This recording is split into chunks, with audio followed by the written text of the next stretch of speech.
Action.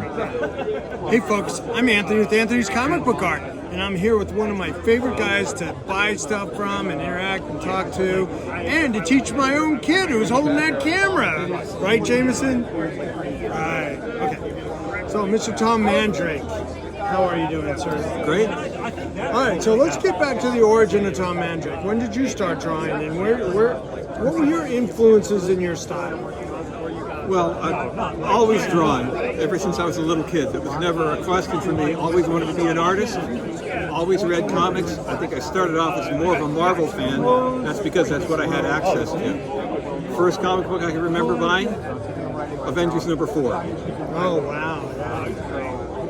So That's so cool. Yeah. So remember grabbing it off the stands, picking it up, not knowing who Captain America was, but I was excited about the fact that he was back.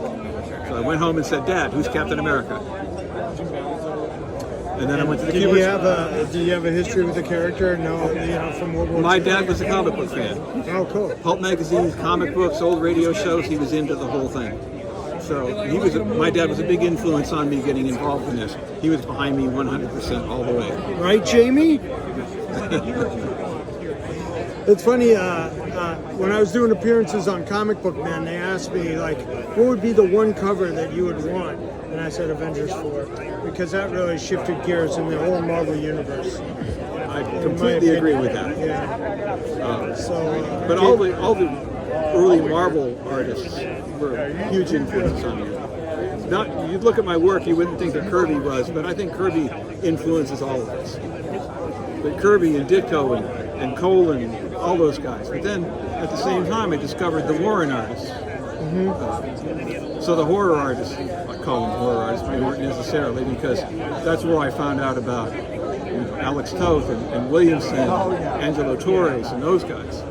I was just talking to Rudy Nebres about the history of the Filipinos and how they came over and came to dominate that black and white magazine style, and so much of those books that were the aesthetic of that they pushed out. When I discovered guys like Rudy and Alfredo Alcala, those guys are inking gods. You know, their work is unbelievable, and that was like another wave of artists whose work I suddenly became aware of. That was like the 70s, I guess, when they first really hit at DC. Yeah. And I was like, oh my God, where did these guys come from? Yeah, and don't forget Nestor Redondo. Oh my God, right? Yeah, there you go. I mean, when you think about it, it's like, holy shit. But I know Neil Adams said one time in an interview that his favorite inker ever was Rudy Nebres, right over there. Yeah. And, it's good to see him hanging in there. Yeah. Because he's one of the last of that generation. Yeah, I think, he is. Alex Nino. He's hanging in there too, I hear. But, a lot of those guys are gone. Yep. And, but we have great memories of them. I mean, when I look at your work, I mean, the first guy I want to think of is Cole. A lot of people say that, and I get it, because I can see that influence, and I do love Gene Colan's work, without a doubt. One of my favorite books ever, Tomb of Dracula. Right. And are you a horror guy? Do you say, I'm a horror guy, I'm a hero guy, I'm a Disney guy? You're not a Disney guy, but... My niche, what the fans seem to come back for is that crossover thing. What I call hero horror. Yes, exactly. That's what I call it. Yes. So I love superhero stuff, I love horror stuff. I'm not genre specific in my own mind. I like all genres. I've done all genres. I love westerns. The only genre that I've never worked in would be romance comics, because they don't exist. Right. I don't think that I would be comfortable with it. I'm not really interested. It's probably the one genre that I've never done. I'm like, I don't care. Well, we just lost one of the greatest romance artists of all time, and people want to say, "Oh, Spider-Man." No, he was a romance artist first. Mr. Romita was a romance artist first, and it was that sort of genre proficiency and expertise that he brought to Spider-Man that really ignited the following in the group dynamic, in the relationships, and all with Peter Parker and the girls. That's a great point. Because it was kind of like Archie, you know, it's like there was Peter Parker and the two girls, and which one was he going to, you know, they killed off Gwen at the end. And also, just his ability to draw beautiful women. Oh yeah, his inking style. I can remember trying to learn to draw girls based on the way that John Romita drew. Which is not easy. No, that didn't work out that well. But at least I learned something from him in that regard. Yes, that's cool. So, when did you start? 80s? My first work's 79. Oh, 79. So, 79. I mean, I guess you could say I started off in the 80s, but technically I started working in 1979. Okay, so where did you start there? So that would be the Sergeant Rock backups and the tail end of the DC horror anthologies. Oh, okay, House of Mystery, and Witching Hour. What was the one, Ghosts? House of Ghosts? Something like that. I don't know. Well, Ghosts. Was it just Ghosts? Yeah. And Secrets of the Haunted House, right. Those kind of things, those things. So those were the places. So they saw horror in you from the beginning. You were a horror show. I guess so, yeah. and doing backgrounds. I was doing backgrounds for Carmine Infantino, actually for Vinnie Coletta over Carmine Infantino. So you were actually doing the background. Yep. Instead of him just erasing them. Yeah. Now, I mean, you were around Vince like when he was doing that, or no? For the most part, I was picking him up at the offices and dropping him off at the offices. So very rarely did I ever see Vinny. Erasing stuff? Yeah. I would just get the rough pencils. It was a Supergirl strip. I forget which book that strip was showing up in. No idea. Adventure? Could Still? have been. Because she was in Adventure, because she kind of took over Adventure, and then they gave her her own series, 20-cent series that started and only lasted about 11, 12 issues. Yeah, but those were full-size. But those were good experiences for me, doing those backgrounds. Because a lot of times I turn them right into Dick Giordano, and he would go over my stuff. I learned so much working on backgrounds and turning him in and having Dick go over them. He was a great mentor for me. Well, he was a great teacher in general, and Yeah. he wrote the book about how to draw. He did write a book. And I have a bunch of pages from that Dick Giordano that are all art. How to draw bad guys, how to draw good guys, how to draw good girls, how to draw bad girls.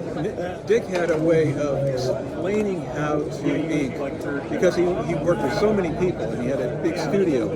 So he would sit down and he'd say, okay, here's how you do it. 1, 2, 3, 4, this is the process.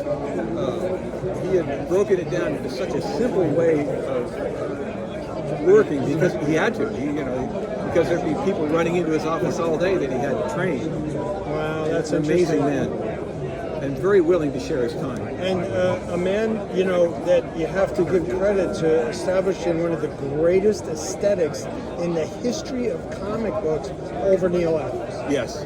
I mean, absolutely. It just didn't get any better. There's it's only like two Jerry people. Austin over John Byrne, Dick Giordano over Neil Adams, and then although I did love Tom Palmer over Neil Adams too. Yeah, that's a nice. I combo. did love those Avengers issues. Yes. I think that one where Ant-Man goes into fantastic voyage into the Vision is one of my favorites of all time. And when I was a kid and read that, blew my mind. Yeah. One of those really, it just stuck with me to this day. It's one of my favorites. That was one of those issues I remember reading and thinking, it's not possible for people to draw this good. Kind of thing, just like, oh, this is crazy. There you go. I would love a page from that in my personal collection, and if the right one comes up, I might have to step up. Now, do you have any? Are you an example collector as far as your own? Not really. I have very few pages of anybody else's work. I have one really nice page that Andy Kubert gave me. He penciled and Joe inked, and that's like the prized piece that I own. While you were teaching at the school? He gave it to me for my 50th birthday. It was a long time ago. Oh, that must have been And of course I have some of the stuff of Jan's, but I'm not really a collector. I'm not by nature a collector. I understand. I was a photographer, and photography was the work, and the work was okay. Yeah. You know, and I was more collecting into the comic book. Mm-hmm. So as a visual artist myself, you know, that I was working for the big ad agencies in New York doing big jobs, cigarette companies, tobacco, liquor, food distributors. I mean, big jobs. But that was the work, and then this was my fun, and it was kind of a side hustle. But then when the photography career ended abruptly in 9/11, I went more and did this. Yeah. And grew this business to what it is today. Mm-hmm. So, what do you have coming up? So right now I'm finishing up a Jimi Hendrix graphic novel for Titan. That's going to come out in November. I've got a horror graphic novel coming out. That's with Steve Niles. That's coming out from Dark Horse. That's coming out in November also. So those are the two big projects I've got: Monster Born and Jimi Hendrix Purple Haze.